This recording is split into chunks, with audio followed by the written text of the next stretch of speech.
Chers amis, mesdames et messieurs les présidents, les directeurs, les cadres du secteur associatif socio-sanitaire, mesdames et messieurs les représentants de l'administration de l'État, des collectivités territoriales et les partenaires exposants qui sont cette année derrière la salle. Je suis vraiment particulièrement heureuse de vous saluer et de vous souhaiter la bienvenue ce matin lors de notre réunion de rentrée pour l'URIOPS Île-de-France en ma qualité de nouvelle présidente de l'URIOPS Île-de-France. Je voudrais tout d'abord rendre hommage à tous les administrateurs de l'URIOPS qui ont achevé leur mandat en juin dernier. Je vois notamment Roger Bello à côté. Et tout particulièrement rendre hommage à Christine Auberger, qui a remarquablement exercé sa fonction de présidente dans une période, Christine, de grandes évolutions socio-sanitaires durant les 5 dernières années, c'est le moins qu'on puisse dire. Sois-en remerciée très chaleureusement au nom de tous les adhérents URIOPS ici présents ce matin. Grand bouleversement. Nous venons en effet, et nous le vivons sur le terrain depuis 5 ans, de mettre en œuvre de grandes réformes dans le secteur socio-sanitaire. La loi HPST, la mise en place des ARS, la dynamique du logement d'abord. Ah, la dynamique du logement d'abord, que de difficultés. La contractualisation, le développement généralisé des appels à projets. Les 2 lois de 2007 sur la protection de l'enfance et la protection de la délinquance, le renforcement du tout répressif dans le domaine de la protection judiciaire de la jeunesse avec la multiplication des centres éducatifs fermés. Et ce, grande réforme, mais ce dans un contexte de restrictions budgétaires fortes, notamment dans 2 domaines, l'aide à domicile et tout ce qui tourne autour de la protection judiciaire de la jeunesse. Un nouveau gouvernement est en place depuis 4 mois. En cette rentrée, nous mesurons toute l'ampleur des perspectives de réforme, tous secteurs confondus. Les consultations et concertations vont, le moins qu'on puisse dire, bon train. L'URIOPS Île-de-France sera partie prenante de ces évolutions, partie prenante. Dans le respect de ses priorités, je reviendrai tout à l'heure sur ces priorités, en étant une force de proposition pour l'élaboration des réformes, tout en étant, et j'insiste là-dessus, vigilante sur la mise en œuvre des réformes. Le tout n'est pas d'être une force de proposition au moment de la concertation, mais d'être beaucoup plus vigilant dans les conditions de la mise en œuvre. Tel est le plan d'intervention que je vous propose, mais je voudrais au préalable mettre l'accent sur 2 réformes significatives, signifiantes, des consultations qui sont en cours dans notre secteur socio-sanitaire.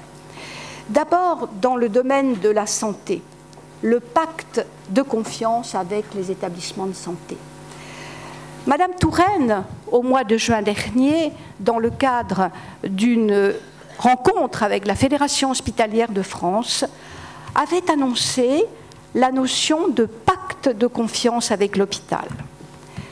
Elle a récemment confié, voici 10 jours, une mission d'expertise à Édouard Couty, que nous connaissons tous ici, l'ancien directeur des hôpitaux, pour qu'il formule des recommandations avant la fin de l'année, 4 mois de concertation, sur des sujets aussi sensibles que la confiance dans les établissements de santé et la relance du dialogue social, et notamment la confiance à l'égard des médecins, la facilitation de l'accès aux urgences, la lutte contre les déserts médicaux avec la création, pas la création, le renforcement des maisons de santé, la révision de la T2A, la tarification à l'activité qui nous a tant causé de soucis, c'est le moins qu'on puisse dire. 3 groupes de travail ont été mis en place.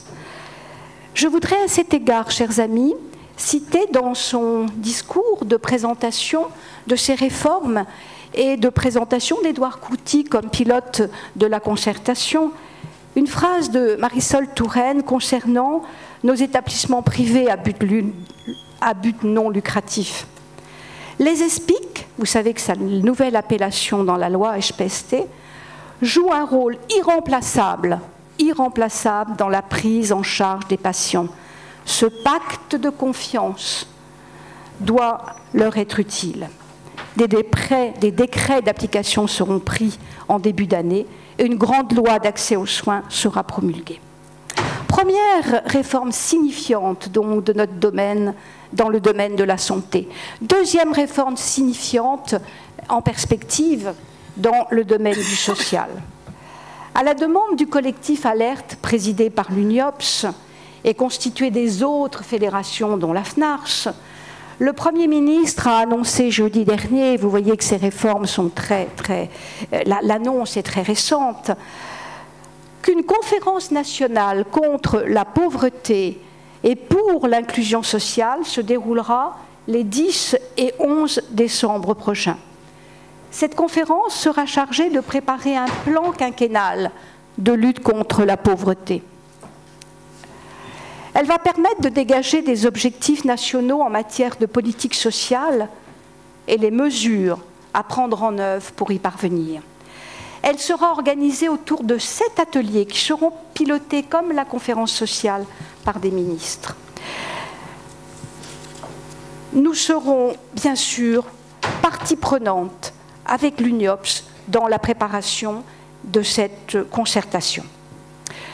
Dans la même annonce récemment, un plan d'urgence pour les sans-abri a été annoncé à hauteur de 50 millions d'euros et nous verrons exactement ce qu'il en est de l'utilisation de ces 50 millions d'euros et notamment pour la région Île-de-France dont on connaît les besoins, je dirais presque sans limite en matière d'hébergement d'urgence.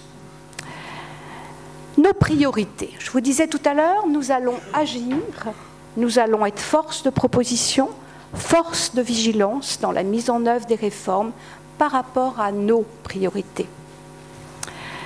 La définition des objectifs stratégiques et des priorités de l'URIOPS va faire l'objet d'un séminaire. Je vous le disais dans ma lettre de juillet, vous annonçant que j'avais été élue présidente de l'URIOPS. Ce séminaire aura lieu au courant du mois de novembre.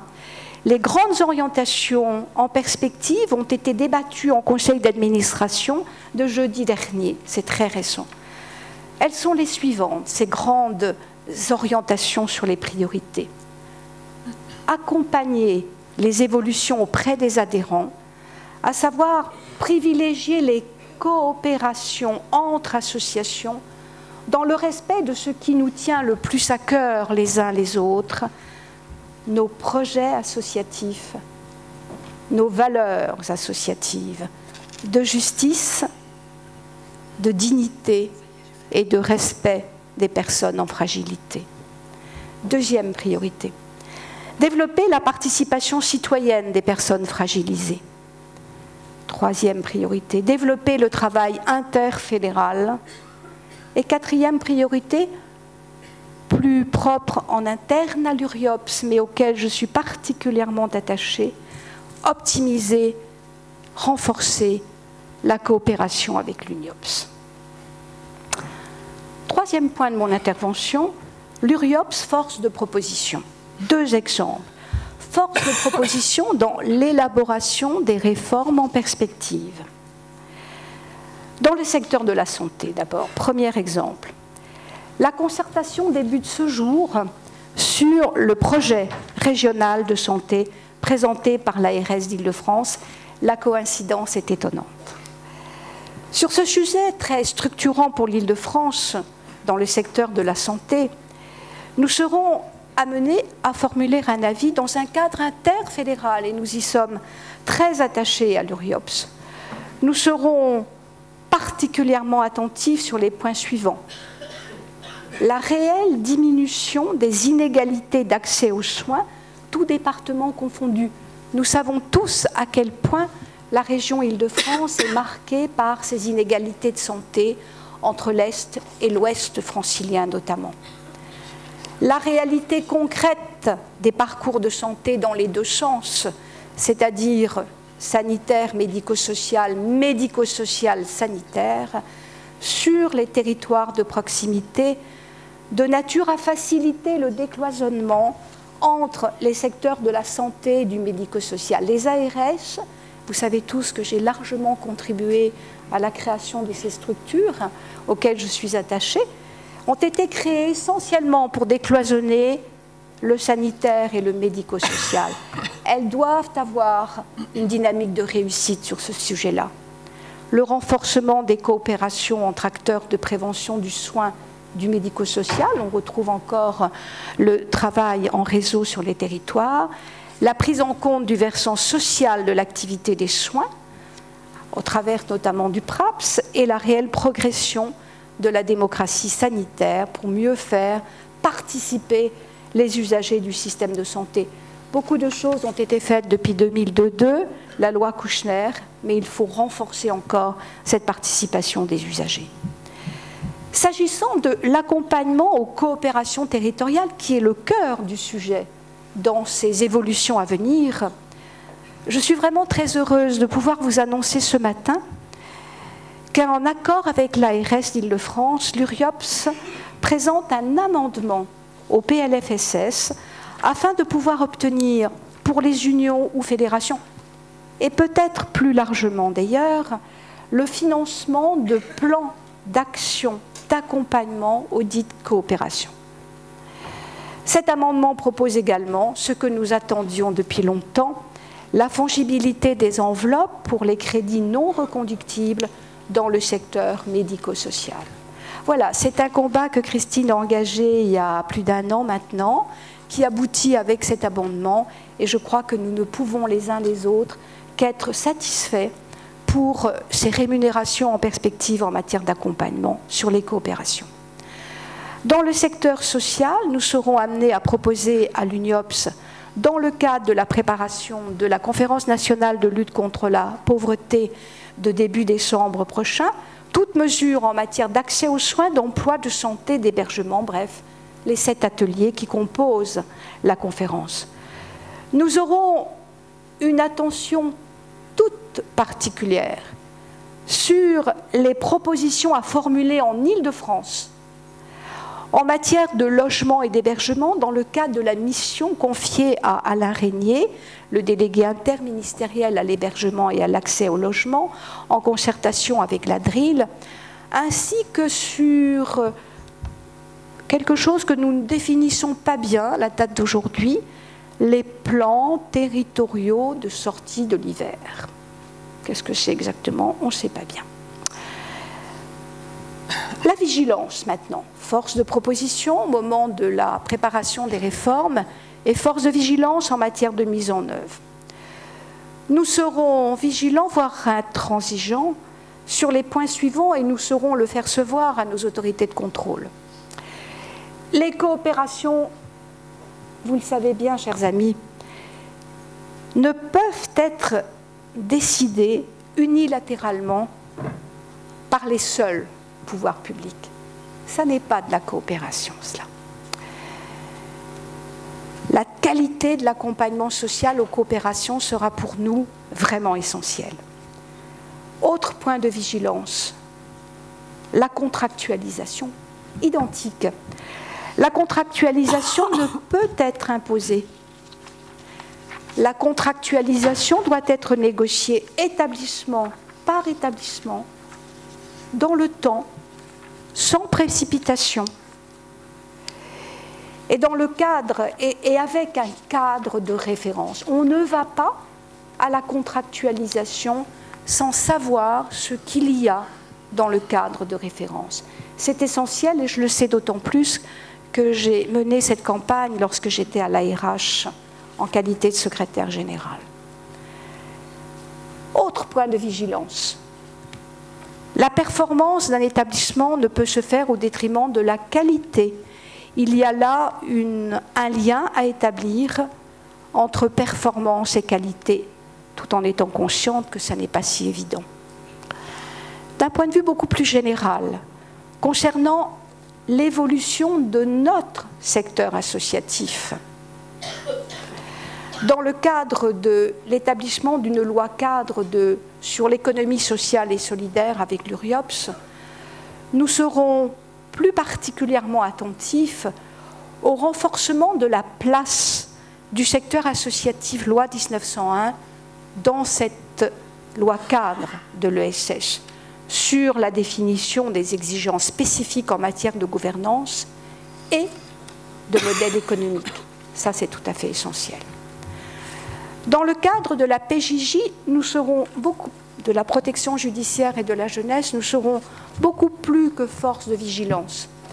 Nous allons interpeller le ministre sur les difficultés spécifiques que nous rencontrons en Île-de-France, faute d'interlocuteurs en face de nous. Ça, c'est une vraie difficulté qui génère dans nos établissements concernés de vrais soucis, et le ministre doit être au courant de ce qui se passe. Pour conclure, je voudrais appeler votre attention sur quelques points essentiels. Au niveau national, vous avez tous en tête, bien sûr, forcément, le congrès national de l'UNIOPS qui a lieu les 23, 24, 25 janvier prochains à Lille, en matière de cohésion sociale, de solidarité, de partenariat sur les territoires. Une réflexion a lieu le 11 octobre pour définir les grands thèmes qui définitivement seront retenus lors de ce colloque. Allez sur le site de l'UNIOPS et vous aurez tous les renseignements pour l'inscription à ce colloque, je répète, 23, 24, 25 janvier à Lille, en plus Paris-Lille, c'est pas loin. Au niveau régional, ayez en tête la réunion d'études, la journée d'études plutôt du 13 décembre sur communication, dialogue social associatif face aux incitations des pouvoirs publics. C'est une réunion plus GRH, mais qui concerne l'ensemble de nos préoccupations. Au niveau régional toujours, l'importance pour vous adhérents de savoir faire appel à notre service de formation tout au long de l'année pour vous accompagner, je reviens toujours au thème lancinant, des mutations et des restructurations de notre secteur.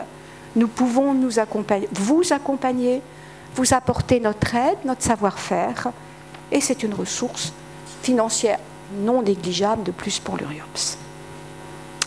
L'intérêt à la pause d'aller rendre visite, autre incitation, sur les stands qui sont derrière, et je vous invite notamment à aller sur le stand de l'ADER, notre centrale de référencement.